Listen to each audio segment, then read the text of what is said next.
Hello guys hello guys welcome everyone. ఇది ఏవిపి సినీ talks and నేను మీ ఏవిపిని. ఈరోజు వారణాసి గ్లిమ్స్ చూస్తున్నంత సేపు వచ్చిన ఆ గూస్ బాంబ్స్, ఆ వేవ్స్, ఆ వండరింగ్ సీన్స్ ఏమున్నాయో ఆ దానికింత ఇంకొక ఎత్తులో మన ఎస్ఎస్ రాజమౌళి గారు మహేష్ బాబు గారు చూపించారు ఈరోజు. And the looks were behind దానికి మించిన వాళ్ళు లేరు అన్నట్టుగా చూపించారనమాట. అంటే అంటే మహేష్ బాబు ఫ్యాన్స్కి అందరికీ ఈ నవంబర్ నెల అనేది ఒక ఫెస్టివల్ లాగా అయిపోయిందండి. పృథ్వీరాజ్ గారి అవుట్లుక్ లుక్స్ కానీ, ప్రియాంక గారి లుక్స్ కానీ, మహేష్ బాబు గారి ఆ లుక్స్ కానీ, అంటే మహేష్ బాబు గారి లుక్స్ ఎలా ఉన్నాయంటే నంది మీద ఒక శివుడు రుద్రావతారంలో వచ్చినట్లే ఉండేది. అంటే వేరే మాటలు లేవు దానికి. ఎస్ఎస్ రాజమౌళి గారు తప్ప ఇంకా వేరే డైరెక్టర్ అలాంటివి తీలేరని చెప్పి ప్రూవ్ చేశారనమాట. మళ్ళీ ప్రూవ్ చేస్తూనే ఉంటారు మన ఎస్ఎస్ రాజమౌళి గారు. వాళ్ళని తప్ప ఇంకెవరు ఇలాంటి సీన్స్ తీయలేరు. ఎందుకంటే ఇలాంటిది ఒక గ్లిమ్స్ వస్తుందని కూడా ఎవరు కూడా ఊహించలేరు. ఏందో అంటారు కదా, మహేష్ బాబు అయిపోయింది ఇంకా ఎస్ఎస్ రాజమౌళి గారిది ఇంకా ఫ్లాప్లోనే పడొచ్చేమో అన్న ఒక చిన్న టాక్ ఉన్నది బయట. అంటే ఇది ఇండస్ట్రీలోనే బయట కూడా ఉన్నది, నేను కూడా చాలాసార్లు విన్నాను. కానీ దానికి మించిన ఒక సినిమా కాన్సెప్ట్ ఒకటి తీసుకొచ్చారండి. ట్రీజర్లో ఎస్ఎస్ రాజమౌళి గారు టైం ట్రావెలింగ్ దాని గురించి మెన్షన్ చేశారండి. కానీ I think it's not an time travelling, it's gone behind of it. అంటే మన ఊహలకు అందనాటిదే మన ఎస్ఎస్ రాజమౌళి గారు ఇస్తారు, కామన్గా ఏది ఇవ్వరని అందరికీ తెలిసిందే. దట్స్ కాల్డ్ కాస్మిక్ టైమింగ్స్ అని. కాస్మిక్ టైమింగ్స్ని టచ్ చేశారు. అంటే కలియుగంలో నుంచి 30,000 సంవత్సరాల వెనక్కి, దట్ మీన్స్ త్రేతాయుగానికి మహేష్ బాబు గారిని తీసుకొని పోయారంట. కానీ ఇలాంటి ఒక థాట్ ఎవరికి వస్తుందండి? కలియుగాన్ని నుంచే టైం ట్రావెలింగ్ అయ్యి యుగానికి తీసుకొని పోయేది. 30 ఏళ్ళ సంవత్సరాలకి వెనకే కాదు, మన ఇప్పుడు మహేష్ బాబు గారు ఈ గ్లిమ్సే ఇంకా ఈ మూవీ కానీ వస్తే 30 సంవత్సరాల ముందుకి ఎవరు కూడా తెలుగు సినిమా ఇండస్ట్రీ గురించి కూడా తక్కువ మాట్లాడడానికి ఛాన్సెస్ లేకుండా చేసిండ్రే మన ఎస్ఎస్ రాజమౌళి గారు అండ్ మహేష్ బాబు గారు.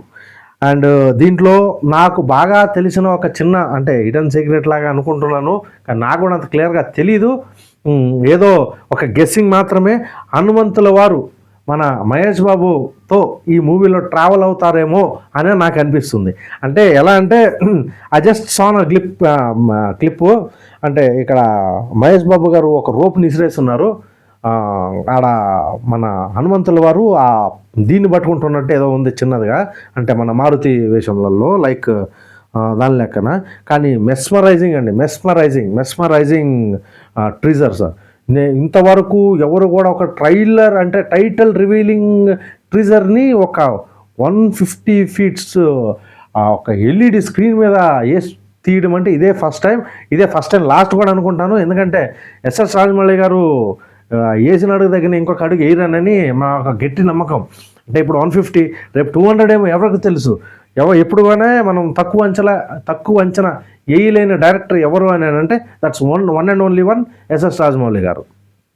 కానీ ఆ విజువలైజేషన్ 150 feet అది డిస్ప్లే మీద చూస్తున్నంత సేపు కానీ మహేష్ బాబు గారు కానీ, ప్రియాంక చోప్రా కానీ, మన పృథ్వీరాజ్ గారు కానీ, మహేష్ బాబు వాళ్ళ వైఫ్ అయితే లిటరల్లీ షాక్ అండి.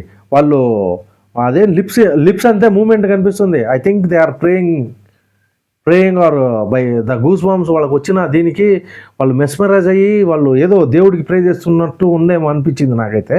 అండ్ మహేష్ బాబు గారు ఎంట్రీ అయితే మనకి ఎస్ఎస్ రాజమౌళి గారి గురించి తెలిసిందే, ఎంట్రీ డిఫరెంట్గా తెస్తారని చెప్పి.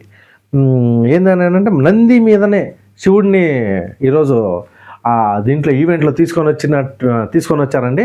అండ్ ఇలాంటి ఒక గ్లిమ్స్ని నేను ఇంతవరకు నిజంగా చూడలేదు, చూడపోను కూడా. ఇంకా 30 ఏళ్ళ వరకు మళ్ళీ ఇట్లాంటిది ఒకటి గ్లిమ్స్ రాకూడదు, సినిమాలు రాకూడదు, తెలుగు సినిమా ఇండస్ట్రీని ఇంత ఎత్తుకు తీసుకోమని ఎస్ఎస్ రాజమౌళి గారు పేరుని అలాగే నిలిచిపోవాలా. ఈ తెలుగు సినిమా ఇండస్ట్రీ మళ్ళీ ఎప్పుడు కూడా వెనక్కి తిరిగి చూడకూడదు. అలాంటి మంచి డైరెక్టర్లు రావాలని నేను కూడా గట్టి కోరుకుంటున్నానండి. అండ్ కానీ ఒక్క విషయం మాట్లాడాలంటే మహేష్ బాబు గారు లుక్స్ అయితే ఆసమ్ అండి, ఆసమ్.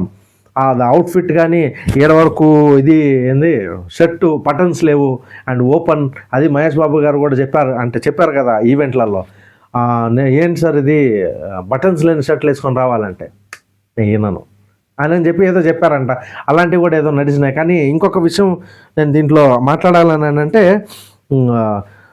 మన విజయేంద్ర ప్రసాద్ గారు, ఎస్ఎస్ రాజమౌళి గారు ఫాదర్ చెప్పినట్టు హనుమంతుల వారు వెనకాలే ఉన్నారు అన్న ఒక చిన్న పాయింట్ మీద నేను గెస్సింగ్తో అంటున్న విషయం, మహేష్ బాబు గారితోటో హనుమంతుల వారు పైన కూర్చొని ట్రావెల్ చేస్తారేమోనన్న ఒక చిన్న ఆశ ఉంది నాకు. అంటే నాకు అలాంటి ఒక ఫ్యాంటసీ మూవీస్ అంటే నాకు చాలా ఇష్టం. And this is the fantasy మూవీస్కి బాప్ అనుకుంటాను నేను, the father of the fantasy movies అనుకుంటా. This is totally different movie. అంటే ఎవరు కూడా ఊహించలేనిది, ఊహించలేరు కూడా. ఇలాంటి రివ్యూస్ మళ్ళీ నేను తెలుగు ఫిలిం ఇండస్ట్రీలో చెప్పాలని చెప్పి నేను గట్టి కోరుకుంటున్నానండి. అండ్ గూస్ బంప్స్ వచ్చే అలాంటి ఒక రివ్యూస్ నేను కూడా ఇవ్వాలా, ఏది కూడా డౌన్ఫాల్ కాకూడదు సినిమా ఇండస్ట్రీ అన్న చిన్నది ఒకటి ఇది ఉంది. అండ్ మళ్ళీ మాట్లాడుకుందాం. It's ABP cine talks and నేను మీ ఏబీపీని. ప్లీజ్ సబ్స్క్రైబ్ చేయండి. మళ్ళీ కొత్త వీడియోస్ నోటిఫికేషన్ కోసం బెల్ ఐకాన్ నొక్కండి. అంతే. అంటిల్ దెన్ బాయ్, మళ్ళీ కలుద్దాం.